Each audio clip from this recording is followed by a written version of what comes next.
दिल की हस्ती बिखर गई होती, रूह के ज़ख्म भर गए होते, ज़िंदगी आपकी नवाजिश है वरना हम लोग मर गए होते। दोस्तों, DN न्यूज़ आपको हर रोज़ मुख्तलिफ़ शख्सियात से मुलाकात कराते हैं जो दिल्ली और बैरून दिल्ली की होती हैं, और ये शख्सियात समाजी, सियासी, मजहबी और मिली तंजीमों से जुड़े हुए होते हैं। आज हम बल्ली महारानी की पुरानी एक ऐसी शख्सियत से आपकी मुलाकात करा रहे हैं जिनका नाम है शेख अलीमुद्दीन असदी साहब। शेख साहब तकरीबन 50 साल से मिली तंजीमों से जुड़े हुए हैं माशाल्लाह, और आज भी इनकी तंजीम रूबरू है, आवाम की खिदमत कर रही है। अस्सलाम वालेकुम। अपना तारुफ कराइएगा। मुझे शेख अलीमुद्दीन असदी कहते हैं। मेरा ताल्लुक़ जमात मुफक्किरीन मिल्लत के नाज़िम की हैसियत से है। मेरा दिल्ली में कदीम दिल्ली वाले हैं और दिल्ली में यहाँ खिदमत करते हुए हमें 50 साल हो गए, और 50 साल से यहाँ खिदमत अंजाम दे रहे हैं, सियासी, समाजी, मिली, हर तरह की। अभी हाल ही में जो तबलीग जमात का सिलसिला चला उस पर लंबी डिबेट चली। आज अल्लाह ताला हमें औरंगाबाद बेंच ने जो फैसला सुना है वो हकीकत पर मुबनी है। उस फैसले ने ये साबित कर दिया कि जो भी कानून पुलिस ने खिलाफ वर्जी की थी वो सब बेजा निकली, और आज हम सुप्रीम कोर्ट में अब जाएंगे।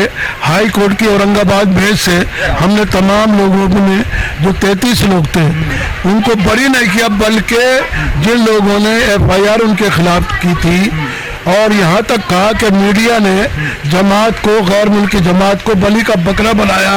इससे बड़ी और इससे खुशी की बात हमारे लिए नहीं हो सकती मिली तंजीमों के बारे में। और जितने लोग भी समाजी लोग इस बात पर मुतमईन थे कि ये जो जमातें आती हैं ये जमात का नाम होता है, ये तो हिंदुस्तान का कल्चर, तहजीब, यहाँ की रिवायत और यहाँ की जो हमारे यहाँ आर्काइव्स है, चाहे वो ताजमहल हो, कुतुब मीनार हो, या हमारे यहाँ दिल्ली में खाली 22 ख्वाजा की चौखट है, 22 ख्वाजा का मस्कन है, उनकी हवेलियाँ, उनके मज़ारात, उनके मकबरात यहाँ महफूज है। यहाँ तो सहाबा इकराम रज़ियल्लाहु ताला अन्हु की भी कब्र मुबारक है, और सहाबा के अलावा नबी और अंबिया अलैहिस्सलाम की कब्र मुबारक ज़ियारत गाह यहाँ मौजूद है।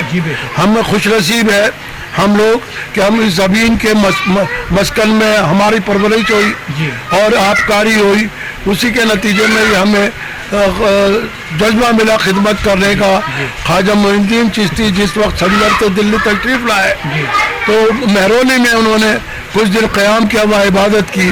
बशर लोग वहाँ जाते हैं अक़ीदत से, और वहाँ 2 रकात नफिल पढ़ के वो शर्फ हासिल करते हैं, रूहानी ये जो है कैफियत उन पर तारी होने लगती है। हमें खुश नसीब ही है, लेकिन कुछ फ़िरका परस्त लोगों को ये बात हजम नहीं हो रही। जो दिल्ली में गंगा जमुना की तहजीब थी, गंगा जमुनी तहजीब, उसको वो तोड़ने के दर पर है। हम ऐसा नहीं होने देंगे। अच्छा अलीम साहब, बहुत अच्छी गुफ्तगू कर रहे हैं आप माशाल्लाह। दिल्ली 22 ख्वाजा की चौखट है, दिल्ली के मुख्तलिफ दरगाहों के बारे में बताया तफसील से। वो कौन से अनासिर हैं जो मुसलमानों को और ख़ास तौर से सेकुलरिज्म के जो दावेदार हैं उनको बदनाम कर रहे हैं? देखिए ना, अगर बात करें हम 135 करोड़ की हमारी आबादी हो गई, और मुसलमानों का परसेंटेज कोई कहता है 22% है, कोई कहता है 33% है। हमें इससे लेना देना नहीं। जब हिंदुस्तान की लड़ाई 1756 से शुरू हुई और शहीद टीपू सुल्तान रहमतुल्लाह अलैह मैसूर से, जिसको हम साउथ का एरिया कहते हैं, वहाँ से शुरू होकर और शामली के मैदान में परवान चढ़ी, तो उसके बाद की जो जंगें अजीमें हुई हैं और जो जितनी लड़ाई मारकुतुलारा हुई हैं, उसके अंदर ना तो हिंदू देखा गया, ना मुसलमान, ना सिख, ना हिंदू, ना ईसाई। जिंदा मिसाल जलियांवाला बाग है हमारे लिए, जो एक तारीखी अहमियत का हामिल है।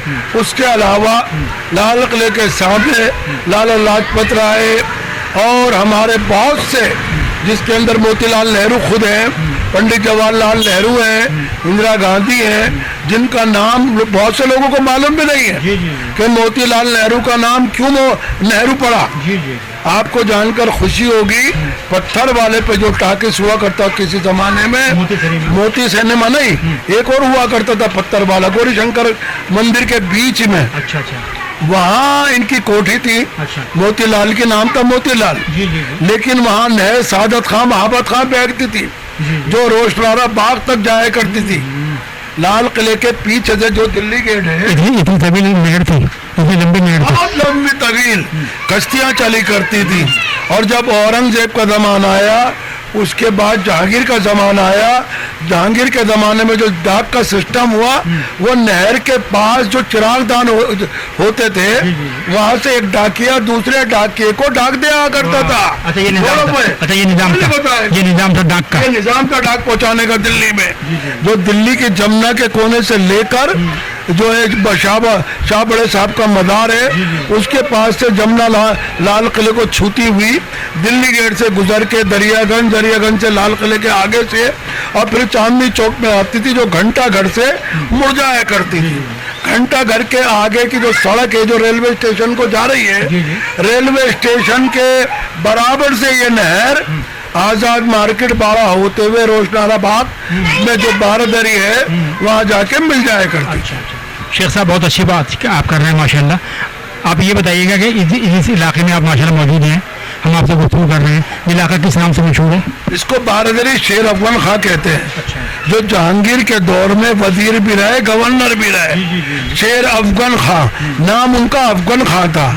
जहांगीर ने कहा क्या तुम शेर से लोगे, इतने बहादुर हो? उन्होंने फौरन हाँ भरी अफगन खान ने और शेर को हाथों से मार दिया। तो इतने माशाल्लाह इतने लहीम शहीम थे, मालदार थे वो, इतने लहीम शहीम और मजबूत आदमी थे, जिनका मकान इसी बारादरी के अंदर था। अच्छा मौजूद है, वो मज़ार मौजूद है? नहीं, मज़ार तो यहाँ नहीं है, मज़ार तो लाहौर में उनका, लाहौर में नूर जहाँ का भी। और मगर उनका कदीमी मकान है, कदीमी मकान के कुछ आसार नहर है, आप भी बारदरी के नीचे से गुजर रही हैं, जी जी जी, पाइप के जरिए। अगर उसको हम जमीन में कभी खुदाई करते हैं बर्मा लगाने के लिए, वो चश्मा आज भी सादिक है, जो बल्ली महाराज से लेकर मस्जिद इमली वाली से लेकर और मस्जिद हकीम जी वाली ऊंची मस्जिद और ये हमारे बल्ली महाराज के बाहर की मस्जिद होती हुई बारदरी की छर्रे वाली मस्जिद और गली कप्तान वाली की मस्जिद, इसके नीचे से होती हुई गली कप्तान में आज भी वो नहर मौजूद है। अच्छा शेख साहब ये बताइएगा, पुराने जो दौर के लोग थे इस इलाके में, वो कौन कौन लोग थे जिनको आपने देखा है अपनी आंख से, और इस वक्त तो मौजूद नहीं है मगर उनकी कुछ बातें, कुछ यादें आपके जहन में वो पोष होंगी?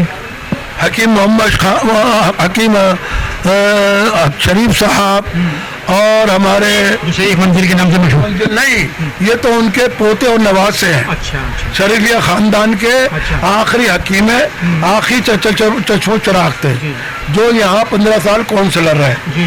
हाफिज नसीम पठन वाले, मौलाना फकीउद्दीन, लाला श्याम नाथ और Subhadra Joshi, Bhikhuram Jain, Vishambar Dutt Sharma, Mehtab Chand Jain, Satish Chand Jain, Shamim Ahmed Siddiqui member of parliament, Maulana Mohammad में जिनको हम सैयद मिल्लत कहते हैं, उनको मैंने अपनी आंखों से देखा और उनकी सोबत में बैठने का शर्फ हासिल हुआ मुझे। अच्छा आप ये बताइएगा कि इसके अलावा जो हकीम थे वो उनके बारे में आपने बताया, यहाँ चित्रकारी के भी काम होता था, जिल्दें वगैरह चलाई जाती थी। यहाँ के मशहूर काम जो है पन्नी फट, जिसमें देखते हो ना फर्क बनता है चांदी का वो, और यहाँ कुप्पे जो खालों के बनते थे जिसके अंदर इत्र वगैरह रखा जाता, तो गली कुप्पे वाली मशहूर नाम से महफूज है।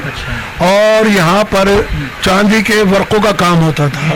यहाँ करखनदारी, जिस खानदान से मैं ताल्लुक़ रखता हूँ, हमारी हुक्के की ने पूजा की थाली जो 7 धातों से बनती थी, वो हिंदुओं में पूजा की थाली के नाम से भी आती थी, लेकिन जो अब्बासी बरादरान है वो उसको हाथ से बजाया भी करते थे, जो फन नापैद हो गया। अच्छा अब वो फन नहीं है, वो कारीगर वर्क का चांदी के वर्कों का काम है, चंद घरों में है, लेकिन वो भी बाहर से अमरोहा वगैरह से बन के आता है। अब जो मशहूर काम थे यहाँ के, छन्नी बनाना, कुप्पे बनाना, चांदी के वर्क का काम, करखनदारी लाइन ढलाई का काम, कामदानी का काम और बेल बूटे का काम यहाँ मशहूर हुआ करता था। और यहाँ कलाबत्तू बटने वाले जो सुनार हुआ करते थे, जो पटवे कहलाते हैं, वो भी खानदानी मस्कन उनका बल्ली महारान रहा। अच्छा बल्ली महारान में जैसे आपने बताया शेख साहब कि यहाँ बड़े बड़े हकीम अत्तार रहा करते थे और मुख्तलिफ़ किस्म की शख्सियात को आपने बताया। अभी बताइए कि इस वक्त कुछ उनके खानदान या कुछ आसार मौजूद हैं? बहुत लोग मौजूद हैं। हाजी फारूक यहाँ बड़े मशहूर है, 2 हाजी फारूक हैं यहाँ। मैं बता दूं आपको, हाजी फारूक ऐन क्लास वालों से पहले हाजी फारूक, इस तरह समझ में आएगी बात आपको, जो फरहान याहिया है आजकल रिपोर्टर बना हुआ है, उसके दादा ज्यादा मशहूर थे हाजी फारूक। अच्छा। लोटे वालों के नाम से लोटा बनाते थे, वो जो पूजा में लोटा इस्तेमाल होता है और मुसलमानों में बच्चों की जो ठटी होती है उसमें दिया जाता है पीतल का कांच का लोटा, वो बड़ा मशहूर लोटा था यहाँ का हमारे यहाँ। और लुटिया भी यहाँ बड़ी मशहूर थे हमारे यहाँ। और उसके बाद यहाँ चश्मे का काम भी बड़ा कदीम है, 150 साल पुराना है। मेरे ननिया सुलसे थे, वो ब्रिटिश ऑप्टिकल कंपनी के मालिक थे। यहाँ 3 कंपनियां थी, कॉर्पोरेट कंपनी, ब्रिटिश कंपनी और यूनिवर्सल। ये तीनों खानदान अल्हम्दुलिल्लाह आज भी मौजूद है और वो ऑप्टिकल्स का ही काम यहाँ करते हैं।